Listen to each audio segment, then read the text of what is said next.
کوئی عمل بچا کے رکھ, کچھ کر لے, کچھ زندگی میں اکٹھا کر لے. کوئی تو ایسا عمل ہو جب قیامت آئے تو مصیبت سے بچ سکے, تو قبر میں مصیبت سے بچ سکے, تو دنیا میں مصیبت سے بچ سکے. میرے رسول پاک سید عالم صلی اللہ علیہ وسلم فرماتے ہیں, تیسرا بولا, کہنے لگا اے اللہ تو جانتا ہے میں جوان, میں رانا, میں حسین, مجھے عورتیں دعوت دیتی تھی, اپنی طرف مائل کرتی تھیں, لیکن میں کسی پر نہ دیکھتا. بس ایک چچا کی بیٹی پہ میں عاشق ہو گیا, اس کے میں قریب جانے لگا, بلانے لگا. 100 دینار بھی اکٹھے کیے اس کو دینے کے لیے. ایک ایسا وقت آیا کہ وہ راضی بھی ہو گئی. اے اللہ تنہائی بھی آ گئی. یوں سمجھ لو کہ میں جوان بھی, حسین بھی, مالدار بھی, میں چاہوں تو ایک ایک دن میں 4 دفعہ میں بدکاری کر سکتا تھا. اے اللہ ساری خوبیاں تھیں. وہ بی بی میرے پاس آئی, کمرہ تنہائی, کوئی دیکھنے والا نہیں تھا. جب میں اس کے قریب جانے لگا تو وہ عورت کہنے لگی تو رب سے ڈر جا, رب سے ڈر جا, رب سے ڈر جا.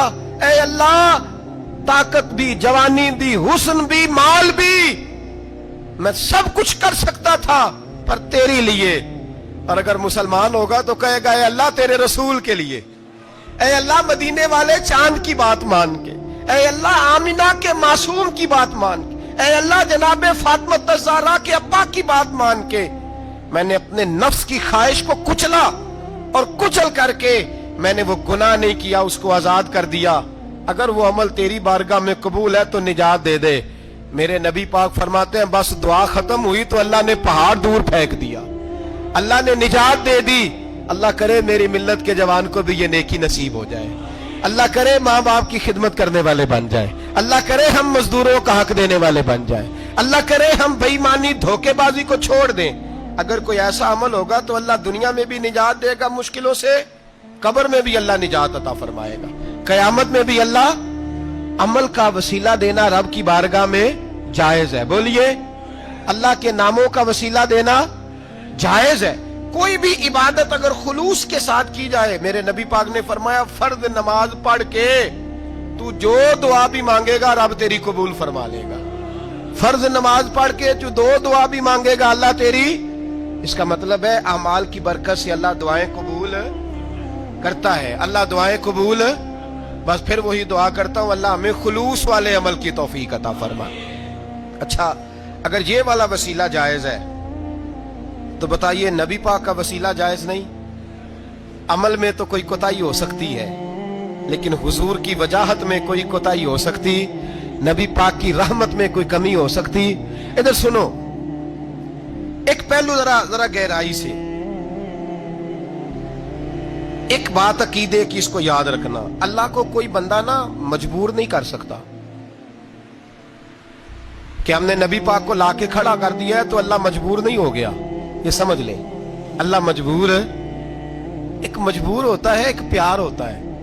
ان دونوں چیزوں میں اللہ کو اپنے رسول سے پیار ہے. نبی پاک فرماتے ہیں میں دعا کرنے گیا, اے اللہ میری امت پہ قحط نہ آئے. اللہ نے فرمایا حبیب نہیں آئے گا. اے اللہ میری امت کے چہرے نہ بدلیں, گناہ کریں تو مسخ نہ ہو, حبیب نہیں بدلیں گے. حضور فرماتے ہیں میں نے ہاتھ اٹھایا کہ اللہ یہ آپس میں لڑے نہ. توجہ کرنا جملوں پہ, اے اللہ یہ آپس میں لڑے نہ. اللہ یہ بھی کہہ سکتا تھا حبیب یہ نہیں قبول کرنی دعا. اللہ بے نیاز ہے نا, چاہے قبول کرے اور چاہے. توجہ کرو, غور کرو بات پہ. اللہ چاہے تو قبول کرے, چاہے تو. اے اللہ میری امت لڑے نہ, تو یہ نہیں فرمایا حبیب قبول نہیں کرتا. کہ محبوب یہ دعا مجھ سے مانگ ہی نہ. اے حبیب تو دعا مانگ, تو مانگے میں قبول نہ کروں, یہ ہو نہیں سکتا. اس طرح کر یہ دعا مجھ سے. نبی پاک نے منافقین کے لیے دعا کرنی چاہیے کہ اے اللہ, اے مولا تو مہربانی فرما, اے اللہ کرم فرما, منافقین کو بھی بخش دے. تو میرے رسول پاک علیہ السلام فرماتے ہیں رب کریم نے مجھے منع کیا, اے محبوب یہ والی دعا, یہ دعا ہی نہ مانگ. یہ دعا اللہ کو کوئی مجبور کر سکتا, لیکن اگر اللہ پیار کرے تو. بھائی دنیا داری کا چودھری صاحب کا, مولوی صاحب کا, پیر صاحب کا ایک عام مشہور مقولہ ہے, فلاں بندہ آ گیا تھا اس کو میں انکار نہیں کر سکتا تھا. کیوں جی, وہ بندوق لے کے آیا تھا, کر دینا تھا انکار. فلاں آدمی آ گیا تھا, پھر میں اس کو انکار, اور فلاں بندے کو ساتھ لے آیا تھا، اس کو انکار ہو سکتا؟ کیوں جی؟ دو باتیں ہوتی ہیں، یا پیار بڑا ہے یا عزت بڑی ہے، دو ہی باتیں ہیں، یا میں اس سے پیار بڑا کرتا ہوں یا میں اس کی۔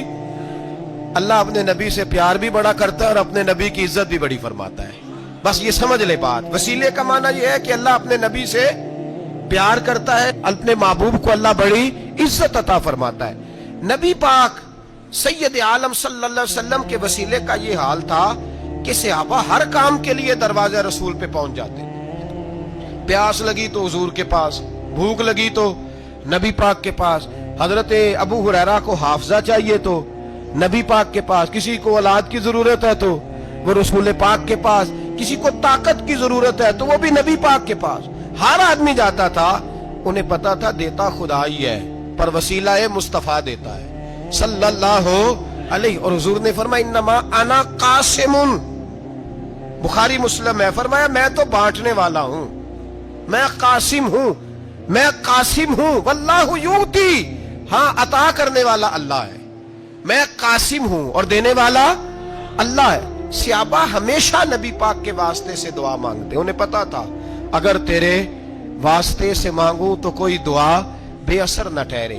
ترمذی شریف، ابن ماجہ، دیگر تمام کتب میں امام احمد نے اپنی مسند میں نقل کیا، حضرت عثمان ابن حنیف کہتے ہیں میں نبی پاک کے پاس بیٹھا تھا تو ایک نابینا صحابی آئے، عرض کرنے لگے یا رسول اللہ صلی اللہ علیہ وسلم میں نابینا ہوں، میرے لیے دعا کریں، اللہ مجھے آنکھیں عطا فرمائے، دعا کریں۔ اب حضور نے پتہ کیا کہا؟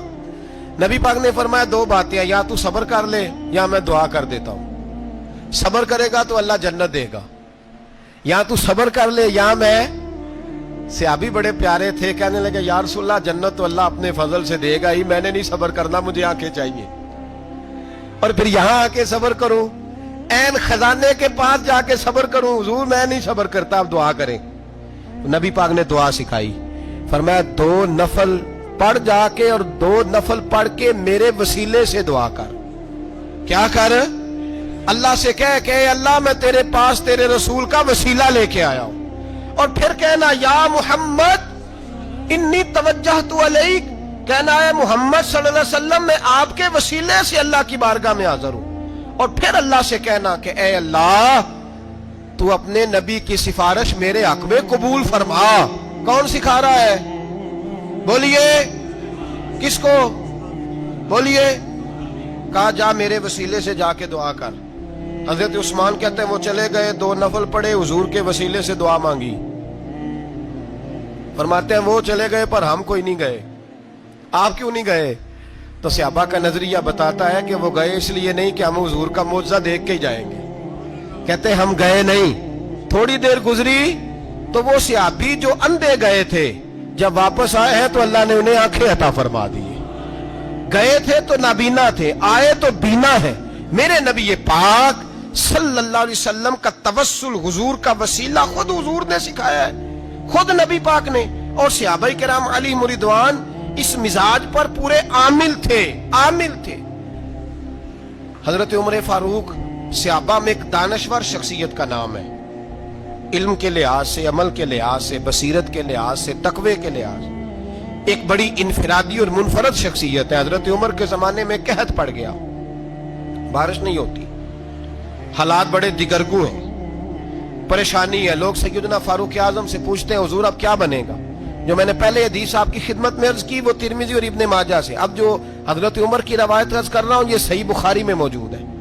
حضرت عمر فاروق رضی اللہ تعالیٰ عنہ کا زمانہ مبارکہ، قلت آ گئی، قحط آ گیا، بارش شدید ہے، صحابہ پریشان ہے۔ جناب عمر فاروق رضی اللہ تعالیٰ عنہ سے کہتے ہیں حضور کرنا کیا ہے؟ حضرت عمر پہلے تو خاموش رہے، پھر حضور کے چچا جناب عباس کو بلایا، کوئی بات نہیں کی، جناب عباس کا بازو پکڑا اور کھلے میدان میں لے گئے۔ حضرت عمر دعا کرتے ہیں اور پوری امت کو دعا کا طریقہ بتلاتے ہیں۔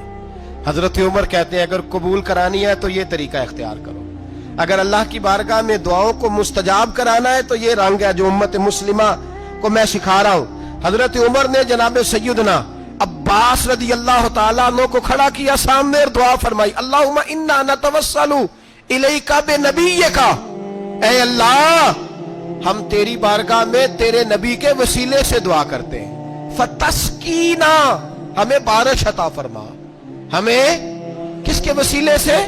حضور. اور پھر کہا اللہم انا نتوسلک بام نبیک، اے اللہ ہم نے اپنے نبی کے چچا کے وسیلے سے بارش عطا فرما، اے اللہ ہمیں اپنے رسول کے چچا کے وسیلے سے، حضرت عباس کے وسیلے سے بارش دے. صحابہ کہتے ہیں جب ہم گئے تھے دعا مانگنے تو خشک سالی تھی، اور جب گھروں کو آ رہے تھے تو ہمارے کپڑے بارش سے بھیگ چکے تھے.